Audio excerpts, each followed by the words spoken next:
Let's go to the actual January 6th, because this was unbelievably funny for me. I thought they had the star witnesses, Cassidy Hutchinson, who was a top aide, they say, to White House Chief of Staff Mark Meadows.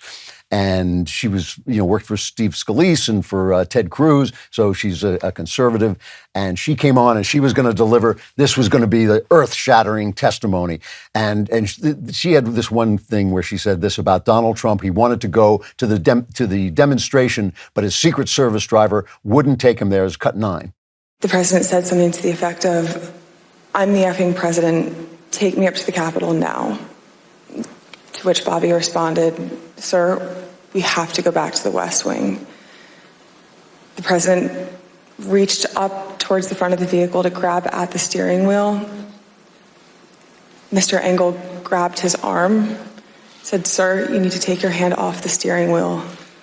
We're going back to the West Wing. We're not going to the Capitol." Mr. Trump then used his free hand to lunge towards Bobby Engel. And when Mr. Renato had recounted this story to me, he had motioned towards his clavicles. This was like they're doing all this heavy lifting. The media is doing all this heavy lifting. They say, this is the story of the century. Our grandchildren's children, our grandchildren's grandchildren will remember the day where they were. Even though they weren't born, they'll remember where they were when this woman testified. My pal Mike Duran of the Hudson Institute tweeted. First of all, she was saying she heard this. She didn't see this. She was told that this happened. My friend Mike Duran tweeted, "I heard that too. I also heard that just before this fight, Trump ripped off his shirt, revealing his new chest tattoo, 'Live free or die.' His nipples formed the dots on the eyes. Then he downed a jar of Cheese Whiz, insisting it was tiger blood and saying it made him invincible." So within minutes, the hilarious part of this is they're telling us, Trump was strangling the Secret Service agent. Within minutes, the networks were saying that the Secret Service had called them, the people involved had called them, sources, they said, but it was obviously the sources who were involved, and saying, nah, I'm sorry, that didn't happen. Other parts of her testimony were torn to pieces. But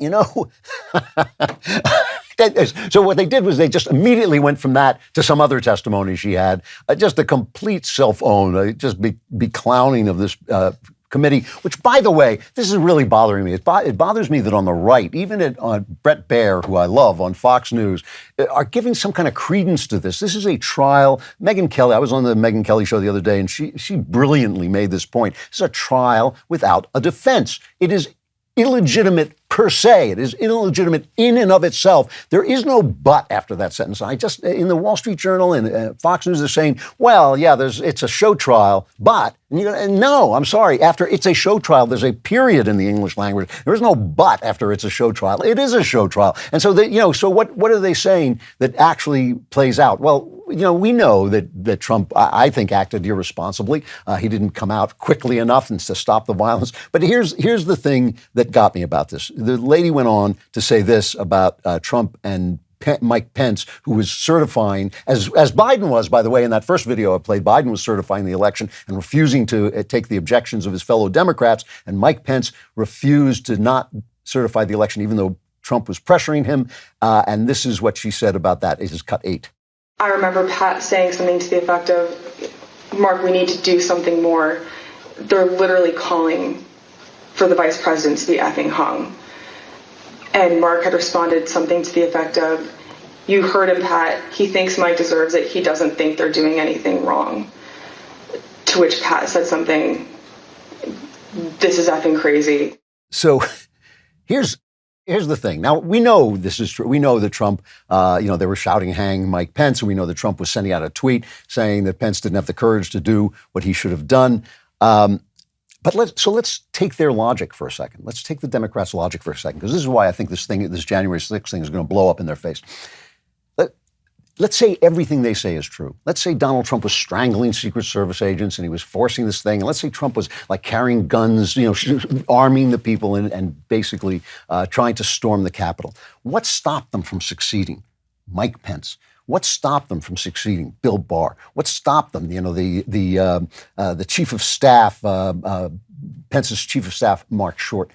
All of these people wouldn't do it because they were devout Christians who believed in the language of the Constitution. All of them. I mean, Pence is everything they hate. Until yesterday, until like 10 minutes ago, Mike Pence was everything these people hated. And if their scenario is correct, if the worst of their scenario is correct, this country was saved by Mike Pence. And I believe Mike Pence did the right thing. There's no power in the Constitution for the vice president to just overturn the election like that. That's ridiculous. So I believe Mike Pence acted with integrity. He probably, I don't know if he ever had any chance of becoming president, but he doesn't now probably because of acting with integrity. But he did it because he's a devout Christian. All the things that the left laughed at him about, that he doesn't cheat on his wife, that he is careful not to go out with women in a place where he might be tempted or, even look like he might cheat or anything like that. All of the stuff that he did, his loyalty to the president, which is how he conceived, people would call him a toady and all that. He just conceived of the vice presidency as a position where you have to be loyal to the president. Most people do see it that way. We're not living in the old days when they were elected separately. They were elected in a ticket. Everything they hated about him saved the country under their scenario. What did they do to save the country? What did they do? They inspired riots. They inspired riots after the killing of the bad killing, the reckless killing of a drug-addicted, violent guy, George Floyd. What did they ever do to save the country? The country was saved by Christian. All the people I mentioned, Bill Barr, devout Christian, all the people who said they wouldn't do Trump's bidding, quoted the Bible. They said, we won't do it because in the Bible, it says, keep faith. Your oaths are to God. I swore to God. One of them said, I took an oath. I took an oath to the Constitution. I took an oath before God. All of the things that they don't believe in saved the country under their script. And that's why I think this thing is just absolutely going to go bluey in their faces if it hasn't already this week. At least they supplied the comedy. For more delicious Klavan-y goodness, like and subscribe to the Andrew Klavan Podcast wherever you get your podcasts.